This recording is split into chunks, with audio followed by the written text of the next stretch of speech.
പ്രമേഹം ബാധിക്കാത്തതായിട്ട് മനുഷ്യ ശരീരത്തിൽ യാതൊരു കോശങ്ങളും ഇല്ല എന്നുള്ള രീതി. ഇതൊരു ചെറിയ അസുഖമല്ല. അല്ലെങ്കിൽ നിങ്ങളുടെ ജീവൻ തന്നെ ചിലപ്പോൾ നഷ്ടപ്പെടാം. ഒരാളുടെ വിശപ്പിന്റെ പ്രശ്നമായിരിക്കാം, അയാളുടെ ലൈഫ് സ്റ്റൈൽ, സെഡൻറ്ററി ലൈഫ് സ്റ്റൈലിന്റെ ഭാഗമായിരിക്കാം. പ്രമേഹം ഒരു ചെറിയ കാര്യമല്ല, ഇതൊരു വലിയ കാര്യം തന്നെ. പ്രമേഹം എന്ന് പറയുന്നത് വളരെ ഒരു വലിയ അസുഖത്തിന്റെ അവസ്ഥയാണ് എന്നുള്ളതാണ് മനസ്സിലാക്കേണ്ടത്.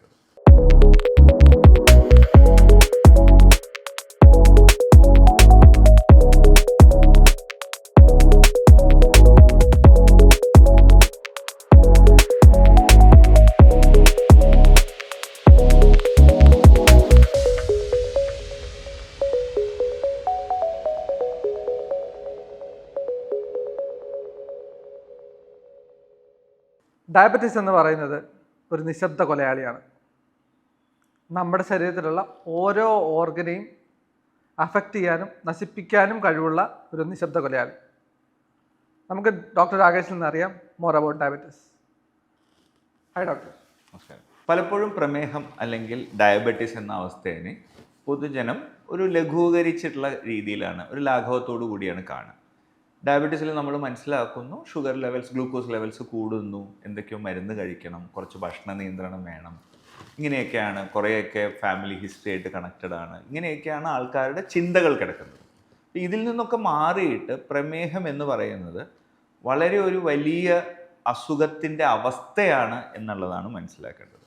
അപ്പോൾ അതൊരു സ്റ്റേറ്റ് ഓഫ് ഡിസോർഡേഴ്സാണ്. അവിടെ മെറ്റബോളിക്കലി ഗ്ലൂക്കോസ് മെറ്റബോളിസം ഓൾട്ടർ ചെയ്യുന്നു, അതിൻ്റെ കൂടെ മറ്റ് മെറ്റബോളിസംസിനെയും അത് എഫക്റ്റ് ചെയ്യും. എന്നിട്ട് ഇതെല്ലാം കൂടി ഉണ്ടാക്കുന്ന കുറേ കോംപ്ലിക്കേഷൻസും കൂടിയതാണ് പ്രമേഹം എന്ന് പറയുന്ന ഈ ബ്രോഡർ ഡയബറ്റീസ് എന്ന് പറയുന്ന ഡിസീസ് സ്റ്റേറ്റ്. അപ്പോൾ അതിൽ അസുഖമുള്ള അവസ്ഥയുണ്ടാവും, പ്രീ ഡയബറ്റീസ് അവസ്ഥയുണ്ടാവും, കോംപ്ലിക്കേഷൻസിൻ്റെ അവസ്ഥയുണ്ടാവും, പല രീതിയിലുള്ള അവസ്ഥയുണ്ടാവും. ആൻഡ് ഇതിൽ പലപ്പോഴും നമ്മൾ തിരിച്ചറിയാൻ വളരെ ലേറ്റ് ആവുന്നുണ്ടാവും. എന്തെങ്കിലും കോംപ്ലിക്കേഷൻസ് ഒക്കെ തുടങ്ങിയിട്ടായിരിക്കും ആൾക്കാർ കൂടുതൽ ചികിത്സയ്ക്ക് വരിക. ചികിത്സ തന്നെ പലപ്പോഴും നിങ്ങൾക്കറിയാം, റെഗുലാരിറ്റി അതിൽ കുറവായിരിക്കും. അപ്പോൾ വേണ്ടത്ര പ്രാധാന്യം കൊടുക്കാത്തത് കൊണ്ട് തന്നെ ഡയബറ്റീസ് ഈ മാറിയ സാഹചര്യത്തിൽ, നമ്മളുടെ ഒബീസിറ്റിയും എല്ലാം കൂടിയ സാഹചര്യത്തിൽ ഡയബറ്റീസ് ഇന്നൊരു വലിയ അസുഖമായിട്ട് മാറുകയാണ്. അത് രണ്ട് രീതിയിൽ നമുക്ക് ഉണ്ടാക്കാം, പ്രോബ്ലംസ് ഉണ്ടാക്കാം. ഒന്ന് മോർബിഡിറ്റി ആസ്പെക്ട്സ്. മോർബിഡിറ്റി പറഞ്ഞാൽ അസുഖാവസ്ഥ, അസുഖമുണ്ട് അതിനെ ചികിത്സിക്കുക, അങ്ങനത്തെ കാര്യങ്ങൾ. മോർട്ടാലിറ്റി, അതായത് മരണത്തിലേക്ക് വരെ എത്തിക്കാവുന്ന കോംപ്ലിക്കേഷൻസിലേക്ക് അത് പോവാം. അപ്പോൾ മോർബിഡിറ്റി ആൻഡ് മോർട്ടാലിറ്റി, ഈ ഡിസീസ് ബേർഡൻ വെച്ച് നോക്കിയാൽ, അസുഖത്തിൻ്റെ ബുദ്ധിമുട്ടുകൾ വെച്ച് നോക്കിയാൽ ഡയബറ്റീസ് ഇന്ന് കേരളത്തിനെയും ഇന്ത്യയെയും സംബന്ധിച്ചിടത്തോളം വലിയൊരു അസുഖമാണ്. പലപ്പോഴും ലിറ്ററലി ആ ഭാഷയുടെ കാര്യത്തിൽ പറഞ്ഞാൽ സൈലൻറ്റ് കില്ലർ എന്നുള്ള ഒരു വാക്ക് അതിൽ വരുന്നുണ്ട്. അപ്പോൾ കൂടുതലും നമ്മൾ കാണുന്ന മയോകാർഡിയൽ ഇൻഫാക്ഷൻസ്, അല്ലെങ്കിൽ ഹാർട്ട് നിന്നു പോകുന്ന അവസ്ഥ, അല്ലെങ്കിൽ അതിലേക്ക് രക്തോട്ടം ബുദ്ധിമുട്ടായിട്ടുണ്ടാവുന്ന സഡൻ ഡെത്തുകളൊക്കെ പലപ്പോഴും നമ്മൾ ഡയബറ്റീസിൽ അങ്ങനെ വ്യക്തമായിട്ട് മനസ്സിലാവാറില്ല. ഡയബറ്റീസിൻ്റെ ഒരു കോംപ്ലിക്കേഷൻ ആയിട്ടുള്ള ഓട്ടോണോമിക് ന്യൂറോപ്പതി പലപ്പോഴും രോഗികളിൽ ഉണ്ടാവുന്ന കാരണം തന്നെ ആ വേദനയൊന്നും പലപ്പോഴും തിരിച്ചറിയാൻ പറ്റാതെ നമ്മളൊരു നിശബ്ദമായിട്ട് തന്നെയായിരിക്കും മരണങ്ങളും സംഭവിക്കാനുള്ള ചാൻസ് ഒക്കെ ഉണ്ട്.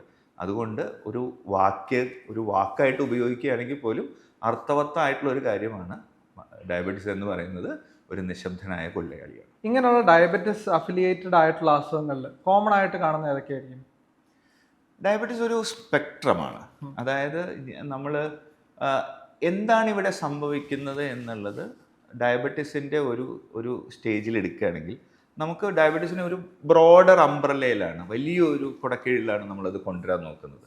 അതിൽ ടൈപ്പ് 1 ഉണ്ട്, ടൈപ്പ് 2 ഉണ്ട്, കുട്ടികളിൽ ഉണ്ടാകുന്ന കാര്യങ്ങളുണ്ട്, ഇതിൻ്റെ ഇടയിലുള്ള ജനറ്റിക്കലി കുറച്ച് സസെപ്റ്റബിൾ ആയിട്ടുള്ള കാര്യങ്ങളുണ്ട്, പാൻക്രിയാറ്റിക് പ്രോബ്ലംസ് കൊണ്ടുണ്ടാകുന്ന ഡയബറ്റീസ് ഉണ്ട്, ചില ഡ്രഗ്സ് ഷുഗർ ലെവൽസ് കൂട്ടുന്നത്, ഗ്ലൂക്കോസ് ലെവൽസ് കൂട്ടുന്നതുകൊണ്ടുള്ള ഡയബറ്റീസ് ഉണ്ട്. പക്ഷെ നമ്മൾ കൂടുതലും ശ്രദ്ധിക്കുന്ന കാര്യം എന്ന് പറയുന്നത് ഇപ്പോൾ ഒരു പ്രോബ്ലമായി മാറിയിട്ടുള്ളത് ടൈപ്പ് 2 ഡയബറ്റീസാണ്. ഇപ്പോൾ ടൈപ്പ് 2 ഡയബറ്റീസ് ചിലപ്പോൾ അതൊരു ഐസൊലേറ്റഡ് ആയിട്ടല്ല നമ്മൾ പലപ്പോഴും കാണുന്നത്. അത് അമിതവണ്ണത്തിൻ്റെ കൂടെ ആയിരിക്കാം, അല്ലെങ്കിൽ കൂടെ ഉണ്ടാകുന്ന മറ്റസുഖങ്ങൾ, രക്താതിസമ്മർദ്ദം ഉണ്ടാവാം, ലിവർ പ്രോബ്ലംസ് ഉണ്ടാവാം, PCOD അതിൻ്റെ ഒരു ഗ്രൂപ്പിൽ വരുന്ന സാധനങ്ങളാണ്. ഈ ഡയബറ്റീസ് കൊണ്ടുവരുന്ന കോംപ്ലിക്കേഷൻസ് വലിയൊരു അംബ്രല്ലയാണ്. ചെറിയ പ്രോബ്ലംസ് തൊട്ടിട്ട് വലിയ പ്രോബ്ലംസ് വരെയുള്ള കാര്യങ്ങളുണ്ട്. സത്യം പറഞ്ഞാൽ ശാസ്ത്രത്തിൻ്റെ മോഡേൺ മെഡിസിൻ്റെ പെർസ്പെക്റ്റീവിൽ നിന്ന് നോക്കിയാൽ പ്രമേഹം ബാധിക്കാത്തതായിട്ട് മനുഷ്യ ശരീരത്തിലെ യാതൊരു കോശങ്ങളും ഇല്ല എന്നുള്ള രീതിയിൽ നമുക്കതിനെ എടുക്കാം. റൈറ്റ്. ഡോക്ടർ, ഇപ്പോൾ ടൈപ്പ് 2 ഡയബറ്റീസിൻ്റെ കാര്യം പറഞ്ഞു. ടൈപ്പ് 2 ഡയബറ്റീസിൻ്റെ ഒരു പ്രീ കണ്ടീഷൻ എന്ന് പറഞ്ഞാൽ നമ്മുടെ ഇൻസുലിൻ റെസിസ്റ്റൻസ് ആണ്. റൈറ്റ്. ഈ ഡയബറ്റിക് ആയി കഴിഞ്ഞാണോ ഡയബറ്റിക് അസോസിയേറ്റഡ് അസുഖങ്ങൾ വന്നു തുടങ്ങുന്നത്, ഓർ പ്രീ ഡയബറ്റിക് എന്ന സ്റ്റേജിൽ തന്നെ അങ്ങനത്തെ അസുഖങ്ങളുടെ ലക്ഷണം നമ്മൾ കാണുമോ?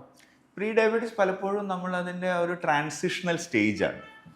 അതുകൊണ്ട് തന്നെ പ്രീ ഡയബറ്റീസിലൊക്കെ നമുക്ക് പ്രീ ഡയബറ്റീസ് ഒക്കെ കുറച്ചുകൂടി അവെയർ ആയിട്ടുള്ള പേഷ്യൻസിലാണ് നമുക്കത് ഏർലി ആയിട്ട് ഡിറ്റക്ട് ചെയ്യാൻ തന്നെ പറ്റുന്നത്. കാരണം നമുക്കൊരു ബോധമുണ്ടാവണം, നമുക്കിതൊരു ചെക്ക് ചെയ്യേണ്ട ആവശ്യമാണ്. അപ്പോഴാണ് ആരൊക്കെയാണ് ചെക്ക് ചെയ്യേണ്ടത് എന്നുള്ളതൊക്കെയുള്ള ഇമ്പോർട്ടൻറ്റ് കാര്യങ്ങളിലേക്ക് വരുന്നത്. അപ്പോൾ നമ്മുടെ നാട്ടിലെടുത്ത് നോക്കുകയാണെങ്കിൽ 30 വയസ്സ് കഴിഞ്ഞാൽ നിങ്ങൾ ഡയബറ്റീസ് സ്ക്രീനിങ് ചെയ്യണം. ഡയബറ്റീസ് സ്ക്രീൻ ചെയ്യപ്പെടുന്നതും ഏർലി ഡിറ്റക്ഷനുമാണ് നിങ്ങൾക്ക് ഇതെല്ലാം റിവേഴ്സ് ചെയ്യാനുള്ള ഒരു ഓപ്പർച്യൂണിറ്റിയാണ്, അല്ലെങ്കിൽ കോംപ്ലിക്കേഷൻസിലേക്ക് പോവാതിരിക്കാനുള്ള ഒരു ഓപ്പർച്യൂണിറ്റിയാണ്. നിങ്ങളുടെ സാമ്പത്തിക ആരോഗ്യ എല്ലാം കണക്ട് ചെയ്തിട്ടുള്ള കാര്യങ്ങളെ നേരത്തെ തന്നെ തിരിച്ചറിയാനുള്ള ഒരു കാര്യം നമുക്ക് ഈ ഡയബറ്റീസ് ഉണ്ടോ എന്ന് ആദ്യം അറിയുകയാണ്. അതിൽ ഒരു ക്ലാസിഫിക്കേഷനാണ് പ്രീ ഡയബറ്റീസ് എന്ന് പറയുന്ന സ്റ്റേറ്റ്. പലപ്പോഴും പ്രീ ഡയബറ്റീസിന് തന്നെ മുന്നേ തന്നെ ഇൻസുലിൻ റെസിസ്റ്റൻസ് എന്ന് പറയുന്ന സ്റ്റേറ്റ് ഓൾറെഡി ശരീരത്തിലുണ്ടായിരിക്കും.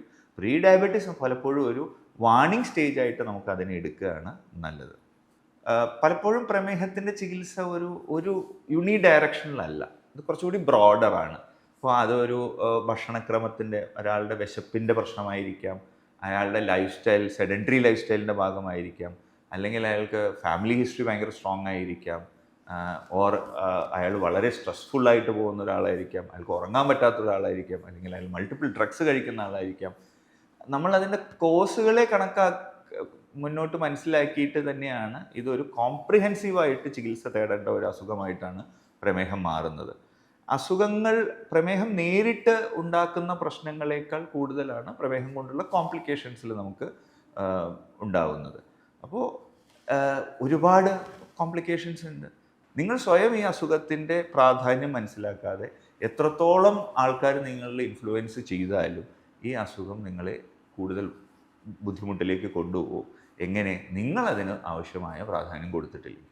ഡോക്ടർ, ഒരു ലിസ്റ്റ് ഓഫ് അസുഖങ്ങളുടെ പേര് പറഞ്ഞു. ഇപ്പോൾ ഈ പറഞ്ഞ അസുഖങ്ങളെല്ലാം ഭയങ്കര ക്രിട്ടിക്കലായിട്ടുള്ള ഓർഗൻസിൽ തന്നെ വരുന്നതാണ് പലതും.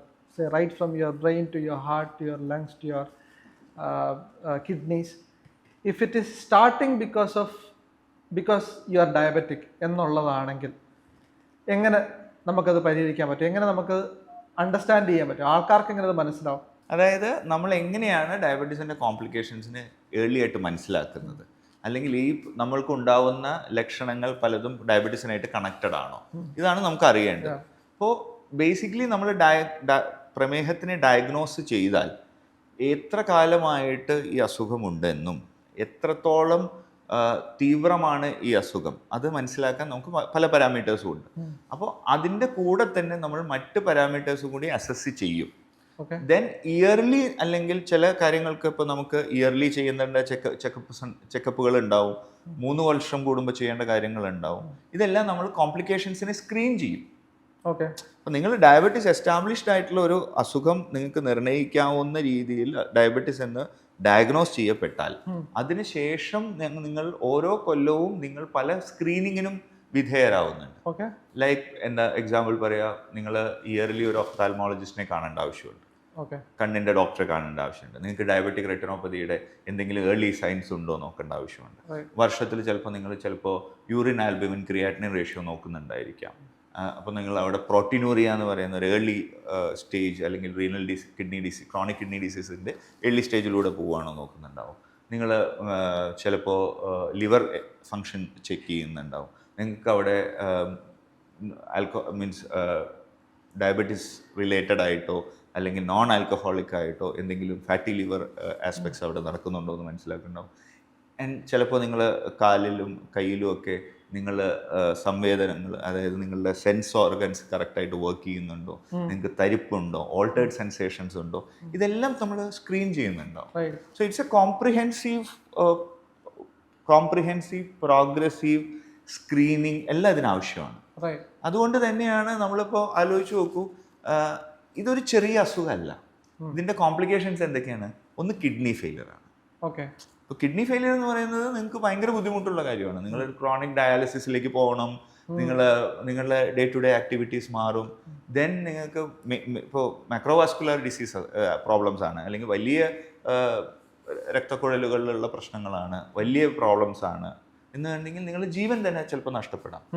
അപ്പോൾ ഇതെല്ലാം അൾട്ടിമേറ്റ്ലി എങ്ങോട്ടാണ് പോകുന്നത്? ഒന്നുകിൽ നിങ്ങൾക്ക് അതൊരു ലൈഫ് ത്രെട്ടനിങ് പ്രോബ്ലമാണ്, ഇല്ലെങ്കിൽ ക്രോണിക് ഡിസീസ് ബേർഡൻ നിങ്ങൾ കൊണ്ട് നടക്കുകയാണ്. നിങ്ങൾ ദീർഘകാലം ഒരു അസുഖമുള്ള ആളായിട്ട് മാറുകയാണ്. അത് നിങ്ങളുടെ ക്വാളിറ്റി ഓഫ് ലൈഫിനെ ബാധിക്കും, നിങ്ങളുടെ ജോലിയെ ബാധിക്കും, നിങ്ങളുടെ സാമ്പത്തികാവസ്ഥയെ ബാധിക്കും, നിങ്ങളുടെ കുടുംബത്തിനെ ബാധിക്കും. പ്രമേഹം ഒരു ഒരു ചിന്തിക്കാൻ പറ്റാവുന്നതിനപ്പുറത്തേക്ക് നമ്മുടെ രാജ്യത്തിനെയും അല്ലെങ്കിൽ നമ്മുടെ സമ്പദ് വ്യവസ്ഥയെ വരെ എഫക്റ്റ് ചെയ്യാവുന്ന രീതിയിലേക്ക് വളർന്നുകൊണ്ടിരിക്കുകയാണ്. ഇതൊരു ചെറിയ പ്രമേഹം ഒരു ചെറിയ കാര്യമല്ല, ഇതൊരു വലിയ കാര്യം തന്നെയാണ്. അപ്പോൾ അതിന് അർഹിക്കുന്ന പ്രാധാന്യം നമ്മൾ കൊടുക്കുന്നുണ്ടോ എന്നുള്ളതാണ് നമ്മൾ വീണ്ടും വീണ്ടും ആലോചിക്കേണ്ട കാര്യം. നമുക്ക് സ്പെസിഫിക് ആയിട്ട് കുറച്ച് കാര്യങ്ങൾ നോക്കാം. ബിക്കോസ് ഇതിൽ തന്നെ ഒത്തിരി അസുഖങ്ങൾ നമ്മൾക്ക് വളരെ കോമൺ ആയിക്കൊണ്ടിരിക്കുന്നത്, പ്രത്യേകിച്ച് related to few of the organs, right from your heart to your brain. Neuro അസുഖങ്ങൾ, അത് ബ്രെയിനിനെ സംബന്ധിച്ചുള്ള അസുഖങ്ങളിൽ ഏറ്റവും കൂടുതൽ ഡയബറ്റിസ് ഉള്ള ആൾക്കാർക്ക് കാണപ്പെടുന്ന അസുഖങ്ങൾ എന്തൊക്കെയായിരിക്കും? നമുക്ക് ഓൾമോസ്റ്റ് എല്ലാ അസുഖങ്ങളും കുറേ നമ്മൾ ഡയബറ്റീസ് ഒരു കാരണമായിട്ട് നമ്മൾ കാണാറുണ്ട്. പക്ഷേ നമ്മൾ ഏറ്റവും കൂടുതൽ നമുക്ക് കാണുന്ന പ്രോബ്ലംസ് എന്ന് പറയുന്നത് പെരിഫറൽ ന്യൂറോപ്പതികളാണ്. അതായത് നമ്മുടെ കേന്ദ്രനാഡീ വ്യവസ്ഥ, സെൻട്രൽ നെർവസ് സിസ്റ്റം അല്ലെങ്കിൽ നെർവസ് സിസ്റ്റത്തിനെ നമുക്ക് പല ഇതായിട്ട് ഡിവൈഡ് ചെയ്യാം. സെൻട്രൽ നെർവസ് സിസ്റ്റം ഉണ്ട്, പെരിഫറൽ നെർവസ് സിസ്റ്റം ഉണ്ട്. അപ്പോൾ പുറത്ത് നമുക്ക് നമ്മുടെ ബ്രെയിനിൻ്റെ പുറത്ത്, ബ്രെയിൻ ആൻഡ് സ്പൈനൽ പുറത്തുള്ള കാര്യങ്ങളെ നമുക്ക് പെരിഫറൽ നെർവസ് സിസ്റ്റം എന്നാണ്. അപ്പോൾ യൂഷ്വലി നമുക്കത് ഏറ്റവും കൂടുതൽ കാണുന്നത് ന്യൂറോപ്പതികളാണ്. അത് ഓൾട്ടേർഡ് സെൻസേഷൻ ആവാം, പിൻസ് ആൻഡ് നീഡിൽസ് ആയിരിക്കാം, അല്ലെങ്കിൽ ബേണിംഗ് സെൻസേഷൻ ആയിരിക്കാം, മറ്റ് പല ആസ്പെക്ട്സിലുള്ള കാര്യങ്ങളാണ്. ദെൻ നിങ്ങൾക്ക് സ്ട്രോക്കിലേക്കുള്ള സ്റ്റാൻസ് ഒക്കെ വളരെ കൂടുതലാണ് ഡയബറ്റീസിൽ. ദെൻ സീരിയസ് ആയിട്ട് മറ്റ് അസുഖങ്ങൾ, നമുക്ക് ഡീജനറേറ്റീവ് ആയിട്ടുള്ള കുറേ അസുഖങ്ങളുണ്ട്, അൾഷൈമേഴ്സ്, അങ്ങനത്തെ കുറേ കാര്യങ്ങൾ. അപ്പോൾ ഡയബറ്റീസ് ഇതെല്ലാം കുറേ രീതിയിൽ, ഇതിൽ കുറച്ചുകൂടി നമ്മൾ ശാസ്ത്രീയമായിട്ട് പറയുകയാണെങ്കിൽ പല പ്രോട്ടീൻ ഡെപ്പോസിഷൻസിനും മറ്റ് കാര്യങ്ങൾക്കൊക്കെ ഇത് വഴിവെച്ച് കൊടുക്കുന്നുണ്ട്. ഓക്കെ, നമുക്ക് അടുത്തായി കാർഡിയാക് അസുഖങ്ങളിലേക്ക് വരാം. How is cardiac problems associated with diabetes? ഭയങ്കര സങ്കീർണമായിട്ടുള്ള കുറേ പെത്തോഫിസിയോളജികളുണ്ട്. നമ്മൾ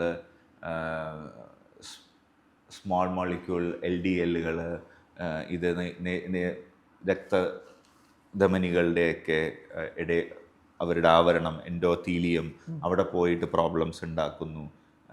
കൂടുതലും നമുക്ക് ഡയബറ്റീസുമായിട്ട് കണക്ട് ചെയ്തിട്ടുള്ളത് ASCVD എന്ന് പറയുന്ന ഗ്രൂപ്പ് ഓഫ് അസുഖങ്ങളാണ്. Atherosclerotic cardiovascular diseases. ഹാർട്ട് ഫെയിലിയറിനെയും കൂട്ടും, അരിത്മിയാസിനെ കൂട്ടും, മറ്റ് അസുഖങ്ങളൊക്കെ കൂട്ടാം.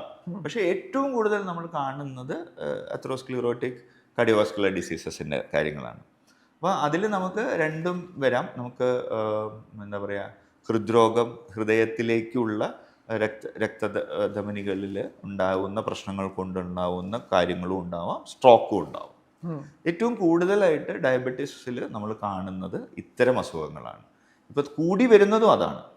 ഇപ്പം നമ്മൾ ആലോചിച്ച് നോക്കൂ, നമ്മൾ 100 പേര് കേരളത്തിൽ മരിക്കുന്നുണ്ടെങ്കിൽ ഏകദേശം 70 അതിന് മുകളിലോ ആയിട്ട് മരണങ്ങൾ സംഭവിക്കുന്നത് നോൺ കമ്മ്യൂണിക്കബിൾ ഡിസീസസിന്റെ കോംപ്ലിക്കേഷൻസ് കൊണ്ടാണ്. ലൈക്ക് ഹൃദ്രോഗം, സ്ട്രോക്ക്, ഇതൊക്കെ കൂടിയിട്ടാണ് ഏകദേശം 70 മുകളിൽ പോയി. ഒരു ഇന്ത്യൻ ആവറേജ് ആണ് 70. കേരളം പലപ്പോഴും നമ്മളൊരു എന്താ പറയുക, ഹെൽത്ത് ഡാറ്റയൊക്കെ കമ്പയർ ചെയ്യുമ്പോൾ ഒരു സദേൺ യൂറോപ്പൊക്കെ പോലെയാണ്. അപ്പോൾ ഏകദേശം ഒരു 70 മുകളിലൊക്കെ നമ്മൾ ഓൾറെഡി എത്തി. അപ്പോൾ മരണകാരണങ്ങളാകാവുന്ന അസുഖങ്ങളുടെ കാരണങ്ങളിൽ വലിയ ഒന്നാണ് പ്രമേഹം. ഇപ്പൊ നോൺ കമ്മ്യൂണിക്കബിൾ ഡിസീസസിന്റെ ബേർഡനും കൂടുകയാണ്. നോൺ കമ്മ്യൂണിക്കബിൾ ഡിസീസസ് കൊണ്ടുണ്ടാവുന്ന മോർട്ടാലിറ്റി കൂടുന്നുണ്ട്. അതും നമ്മൾ ഏജ് വെച്ച് നോക്കുകയാണെങ്കിൽ ആ ഗ്രാഫിന് ഒരു ഇടത്തോട്ടൊരു ചാഞ്ചാട്ടമുണ്ട്. ഏർലി ഏജിൽ തന്നെ പണ്ട് നമ്മൾ കുറച്ച് ലേറ്റ് ഏജിൽ കണ്ടിരുന്ന കാര്യങ്ങൾ മുകളിലേക്ക് വരുന്നുണ്ട്. അത് സ്റ്റാർട്ടിങ് ഫ്രം ഡയബറ്റീസ് ഡിറ്റക്ഷൻ. നമുക്ക് ഏർലി ആയിട്ട് ഡയബറ്റീസ് കാണാനുണ്ട്. അതുപോലെ തന്നെയാണ് ഡയബറ്റീസ് ഉള്ള ആൾക്കാരിലും നമുക്ക് എന്ത് കാണുന്നു, കോംപ്ലിക്കേഷൻസും കാണുന്നു. Okay. ഇപ്പോൾ ഒരു എക്സാമ്പിൾ പറയാം. ഇതിൻ്റെ റിസ്കിൻ്റെ ഒരു ക്വാണ്ടിഫൈ ചെയ്ത് അളന്നിട്ടുള്ള ഒരു കമ്പാരിസൺ നമുക്ക് നോക്കാം. മുന്നേ ഒരു ഹൃദ്രോഗം വന്ന അല്ലെങ്കിൽ ഹാർട്ട് അറ്റാക്ക് വന്നിട്ടുള്ള ഒരാൾക്ക് രണ്ടാമത് വരാനുള്ള ചാൻസിൻ്റെ അത്ര തന്നെ ഉണ്ട് പ്രമേഹമുള്ള ഒരാൾക്ക് അടുത്ത 7 വർഷത്തിൽ ഹാർട്ട് അറ്റാക്ക് വരാം. ഓ, അപ്പോൾ അതൊരു വലിയ നമ്പറാണ്. അതൊന്നും നമ്മൾ ശരിക്കും ഉൾക്കൊള്ളുന്നില്ല എന്നുള്ളതാണ് കുഴപ്പം. ബിക്കോസ് നമുക്ക് റിസ്ക് എന്ന് പറയുന്ന സാധനത്തിന് തീരെ കൺസ്യൂം ചെയ്തിട്ട് ശീലമില്ലാത്ത ഒരു സമൂഹമാണ് നമ്മൾ എന്താ പറയുക, ഇപ്പോൾ സിഗരറ്റ് വലിച്ചാൽ നിങ്ങൾക്ക് ശ്വാസകോശത്തിൽ ഇത്ര പ്രശ്നം ഉണ്ടാവാനുള്ള സാധ്യത, ശ്വാസകോശാർബുദം വരാനുള്ള സാധ്യത ഇത്ര പെർസെൻറ്റേജാന്ന് പറഞ്ഞാൽ നമ്മളപ്പോൾ എന്ത് പറയും? 90 വയസ്സിനുള്ള എക്സ് എന്ന് പറയുന്ന ആള് കഴിഞ്ഞ 60 കൊല്ലമായിട്ട് വലിക്കുന്നുണ്ട്, ഒന്നുമില്ല. ഇങ്ങനെയല്ല അത്. ആ കണക്കിനെ നമ്മൾ മനസ്സിലാക്കേണ്ടത്. നമുക്കൊരു എക്സാമ്പിൾ എടുക്കാം. ഇപ്പോൾ ഹൃദ്രോഗം വരാനുള്ള അടുത്ത 10 കൊല്ലത്തേക്കുള്ള സാധ്യതയെ എങ്ങനെയാണ് നമ്മൾ ഇൻ്റർപ്രറ്റ് ചെയ്യുന്നത്?